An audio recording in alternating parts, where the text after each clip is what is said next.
So the title of this was For Once, Don't Do It. It is only June, and so much has happened in the world since January 2020 started. So much has happened that I almost forgot about the devastating fires in Australia. They were raging when 2020 started and were finally extinguished in February. Tens of millions of acres were burned. At least 1 billion animals were believed to have died, and more than 100 species were in need of emergency intervention to survive. How could I have forgotten about that? In January, an Iranian general was killed via a US military drone strike. Subsequently, Iran launched more than a dozen missile strikes to Iraq, targeting 2 military bases where American soldiers were housed. Thankfully, no one was killed.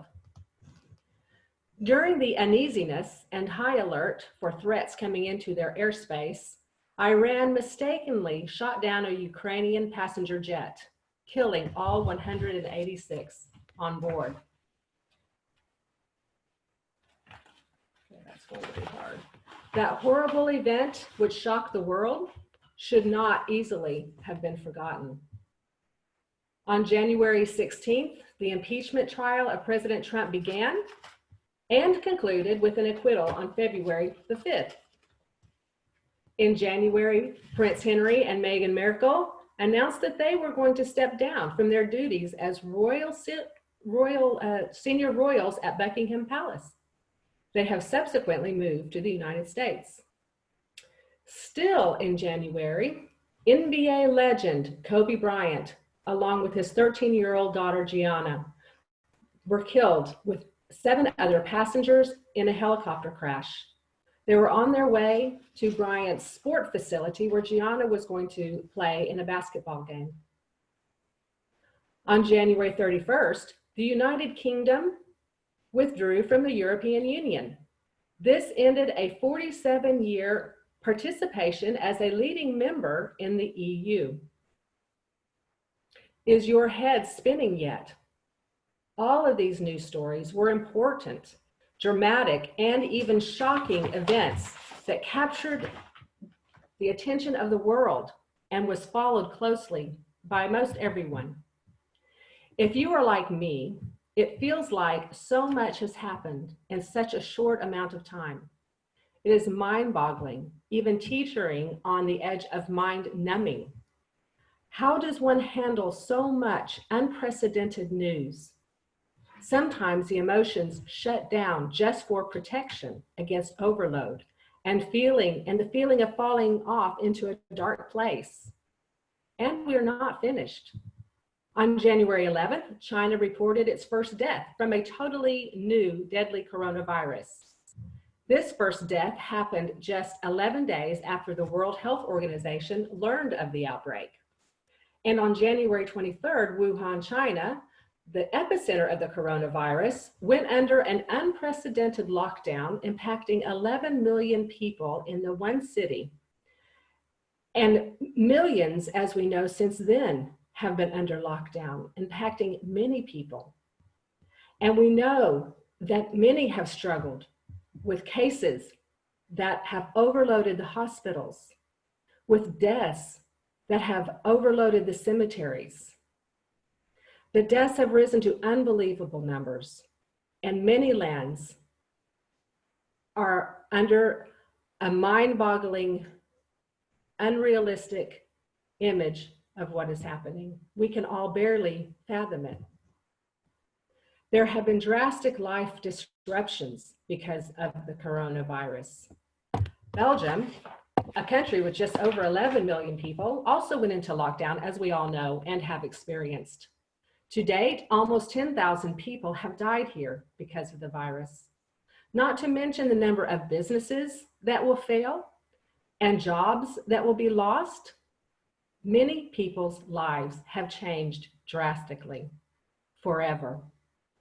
We must stand still to try to comprehend it all and get our heads around it.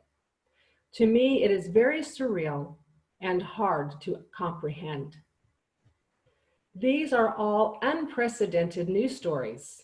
And there are many other newsworthy events that have happened already in 2020 that I did not mention here, but it would take too much time to mention them all.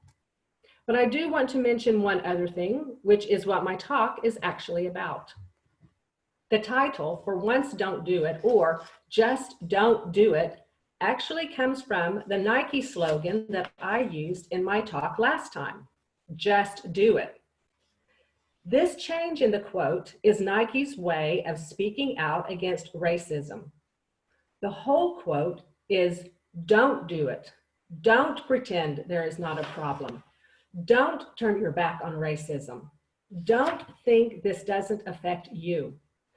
Don't sit back and be silent. Don't think you can't be a part of the change. Let's all be part of the change. The killing of a Black man in Minneapolis, Minnesota on May 25th, and the subsequent attention given to racism has brought a lot of upheaval in the United States and around the world.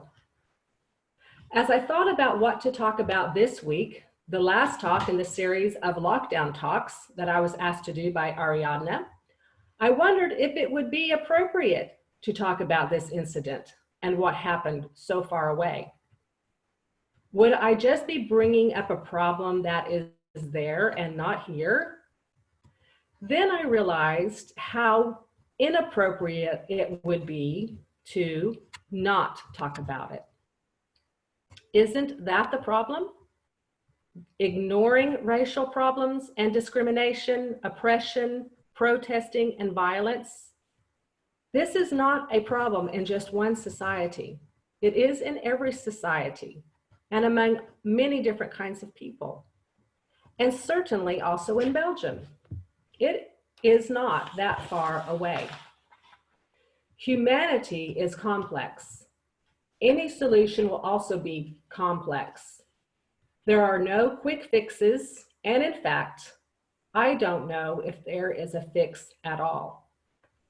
But I do know that ignoring that racism exists is not helpful.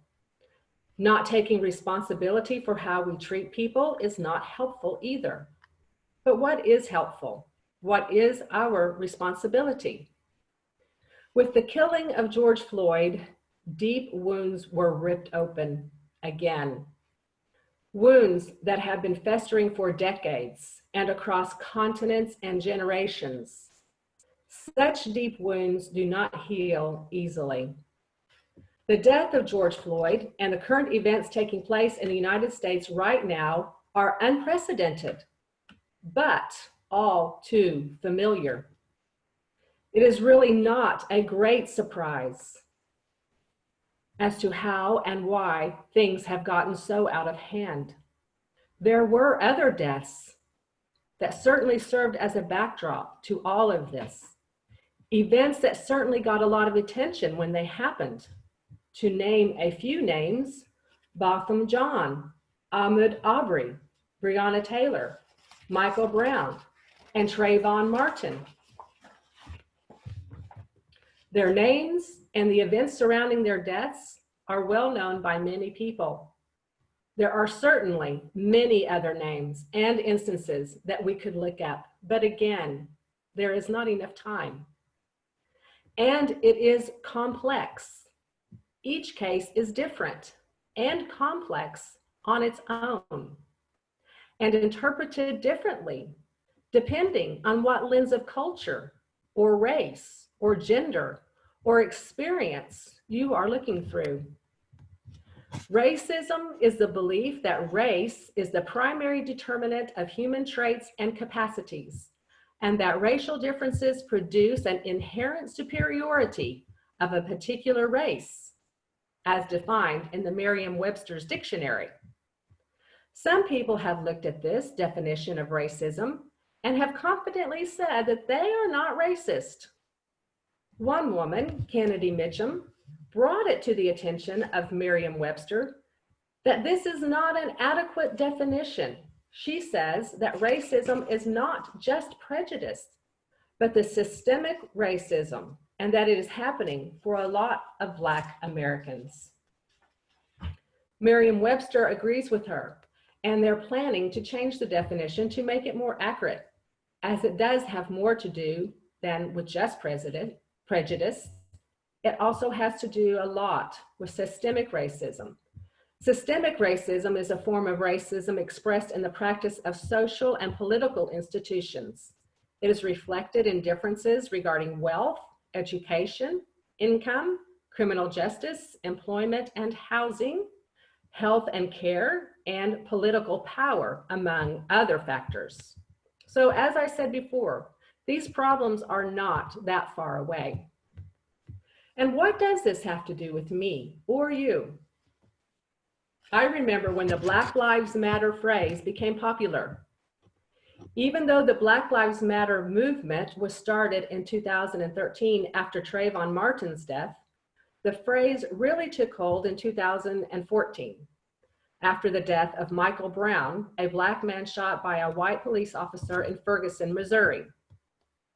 I remember feeling offended and saying, all lives matter. Police lives matter. White lives matter. White, black, blue, brown, all lives matter. Why do we have to single out a group of people and say that their lives matter, when we all know that everyone's lives matter? I also remember when Colin Kaepernick, an NFL football player, started kneeling during the national anthem, which is sung before a football game, instead of standing. I was highly critical at the time. How could he disrespect the flag, the national anthem, his country that way? And this encouraged others to follow his example. It is a national disgrace. I am now very sorry for how I felt about him. I was ignorant of who he was and what he was actually doing and what he was feeling at the time. I was not informed, and I did not really know what I was saying, and I knew nothing of what I was talking about. Why was I being so critical? Why was I still so insensitive to the plight of the Black person in America, or anywhere, or any racial minority? Why have I not been listening or paying attention when there have been plenty of instances of protest and violence and death? When people are hurting, we should at least listen and care, and at least care. The current events cause me to speak. I am part of the problem if I remain silent. The causes of racism and the oppression of the weak and vulnerable has been going on for a long time. I certainly don't have enough time here to even touch on the tip of the iceberg. My objective with this talk was to speak out and not be afraid to talk about the problems we are facing today with racism. To not just shove it behind me as fast as I can and pray and hope that the images of violence and protesting will disappear from the screen, like I prayed and hoped every day that the corona numbers and deaths would be smaller each day in Belgium and around the world. And they are smaller in Belgium, but it is not over. The troubles behind the pictures in the media of the unrest in the United States are not over either, or anywhere in the world for that matter. Racism has many faces. It is not limited to intentional oppression or humiliation or killing of people, but it includes the unintentional acts in everyday life, the unconscious comments that people of color must endure. There is something broken, truly and thoroughly broken. What does it have to do with us? How are we part of the problem, and how can we be the solution? This is not a black, white, or blue problem. It is a humanity problem. Where did things go wrong? When people say Black Lives Matter, the least we can do is listen and care. People are hurting in a way that we cannot understand. We need to admit that we are not above racism ourselves. We don't know the intent of every heart. We cannot know how people feel who have had different experiences than ours. We don't know what it is like to live someone else's reality. Have we looked at history to understand the systemic racism that has affected people for centuries? Do we really understand why people feel the way they do in America, in Belgium, or anywhere in the world? Have we looked for truth, and have we listened? I think with the George Floyd incident, I have turned a corner. I am trying to listen better, to really understand why it is important that the voice of people of color is heard, and to understand their deep need to know that people care. To say Black Lives Matter does not mean that all other lives do not matter. That white lives or blue lives, police lives don't matter, or women's lives or children who have been victims of abuse. There are many people being discriminated against and oppressed and used and abused. Those lives matter too. Saying Black Lives Matter does not mean that these lives don't matter. If your spouse or partner asks you if they are important to you, you don't answer by saying, "Everyone is important to me." If a person is asking you that, it could be that they are hurting and need confirmation that you really do think they are important. Supporting one group of people who are hurting does not mean that you don't care about other people or that you don't support the law enforcement community. Saying Black Lives Matter also does not mean that white people have to feel guilty. But we need to acknowledge the need for empathy and action.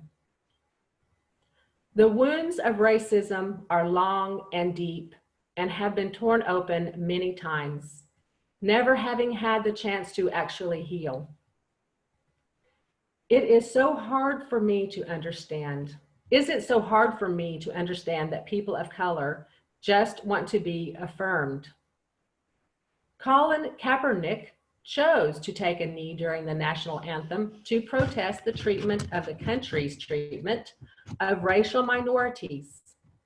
He is quoted as saying, "I am not going to stand up to show pride in a flag that stands for a country that oppresses Black people and people of color.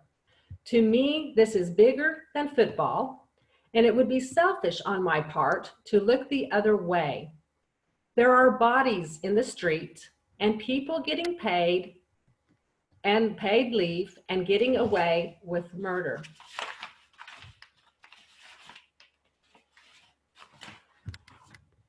Coincidentally, after I wrote that part of my talk, it was about 10:30 at night a few nights ago, and I sat down and turned on the TV to wind down, and a documentary was on a Dutch channel. I flipped on the TV and there it was, the story just about this, about Colin Kaepernick. He received a lot of support from activists against racism at the time, but I was reminded with this documentary of how much criticism and ridicule and hate he received for his stance too. He also received many death threats just because of the way he chose to protest racial inequality. What if people had just listened and had cared and had started a dialogue to find out why he was doing this? People even made films burning Nike shoes because of Nike's support of him. He lost his job as a quarterback in the NFL for kneeling for what he believed in. That was in 2016. Since then, more people have listened to his story and put their support behind him, including other football players, white and Black. Many people feel like he should be able to play again, and I will not be surprised if he does. The way he chose to protest the inequality between the races may not be what I would do, but he was compelled by his conscience and by his experiences and the experience of others he knew to do it this way. He wanted his message to be loud and heard, and it was. He has made a difference. What do I know of his experiences of being discriminated against because of the color of his skin?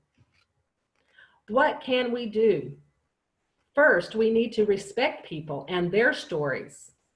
We should value sitting down and listening to people in our own lives, in our own world. We should not be afraid of uncomfortable conversations, but seek it out to further our understanding of the plight of others. I remember when I volunteered at Sherut, people actually said to me, or at least a few people actually said to me, that the prostitutes were there because they chose that life. And the search to say it. And also the comment was, and more than one time, and wouldn't there be more rapes if there were not prostitutes? Wow, that was a shocker to me. How could anyone even think that? Had they not ever talked to a prostitute to hear their story? No, of course, they had not ever talked to a prostitute to hear their story.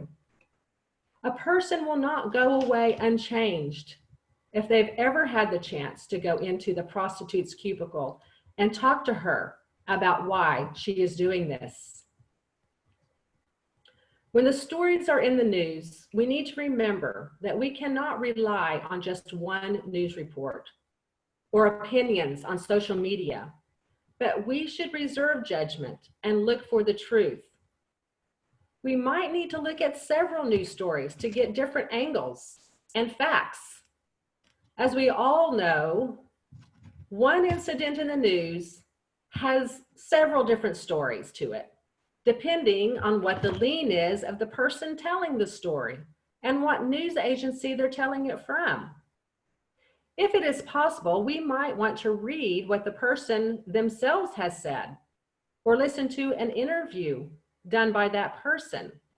I wish now that I had looked at interviews and looked at things at what Colin Kaepernick had said before, but I didn't do that. I didn't look at what his words were about why he was doing this.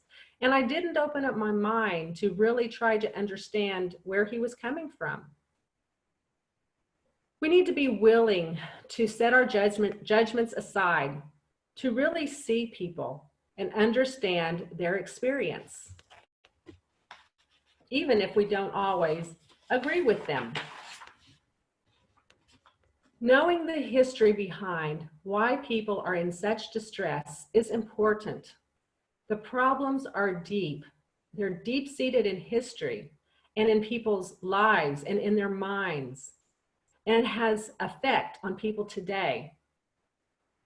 The golden rule, a verse in the Bible spoken by Jesus, says, treat others the way you want them to treat you. In the book of Romans in the Bible, there is a verse that says, repay no one evil for evil.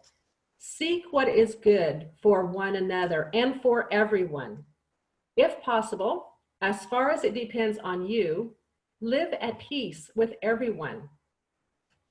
Martin Luther King said, darkness cannot drive out darkness. Only light can do that. Hate cannot drive out hate. Only love can do that.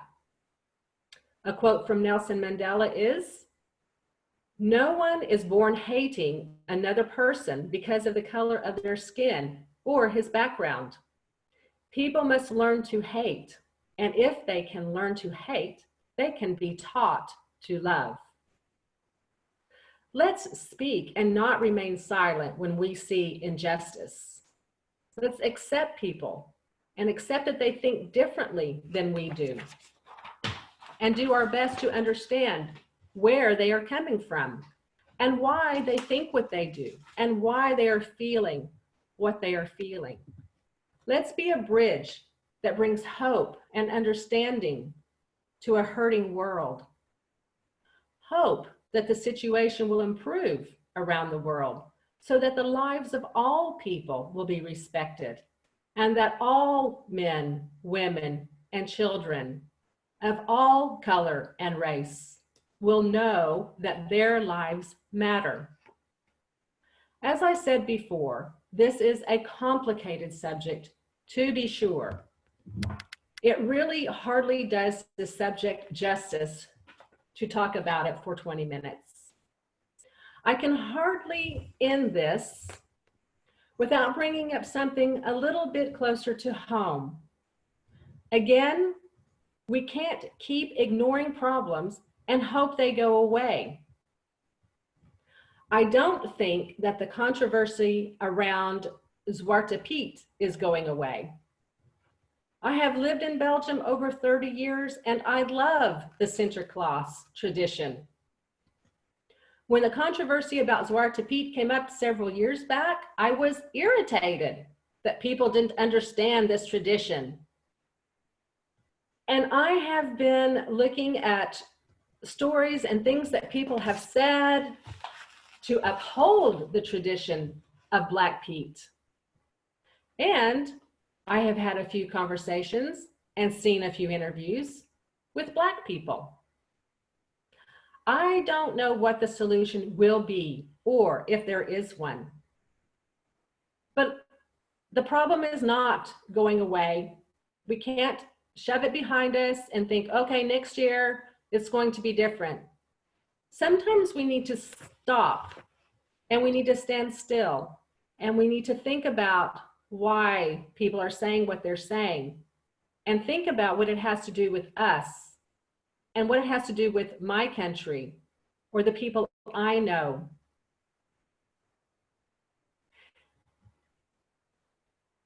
There's one story that comes to mind in the Bible that I think is fitting for this. It's a wonderful parable told by Jesus to illustrate his love and compassion for us, but for other people. And I think it shows how we can show compassion to other people too. Jesus told this story when he was being ridiculed by the teachers of the law for welcoming sinners and even eating with them. How dare he? Jesus is talking about sinners in this parable, but it can also be about the hurting. Jesus said that if he has 100 sheep and one goes missing, he will leave the 99 to go find the one. He still cares about the 99, of course, but when one is hurting, he goes after that one. And when he is healed and brought back, the others are whole again. The world is broken. We may need to try to bring back one person at a time to make it whole again. One day, we may be the missing one, and we hope others will bring us back.